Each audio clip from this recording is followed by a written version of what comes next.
Hai semua. Voice message lagi. Tengah rekod ni. Mana ada masa nak dengar? Tak boleh type ke?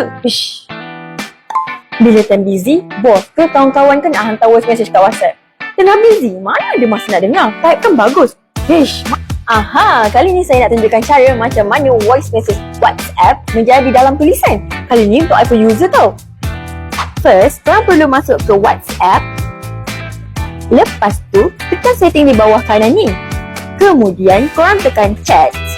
And then, korang mesti onkan voice message transcript. Choose language. Okey, pada bahagian transcript language ni, korang pilih bahasa yang korang nak. Dia akan translate menjadi tulisan dalam bahasa yang korang pilih. Bagi saya pilih Malay dan tick I. So, untuk transcript korang punya voice, korang hold voice message tersebut dan kemudian korang kena tekan transcript ini. Jadi, dia akan transcript korang punya voice message ke tulisan. So, lepas ni kalau korang nak tahu apalah yang diorang cakap tanpa play voice message tersebut, korang boleh cuba cara ni.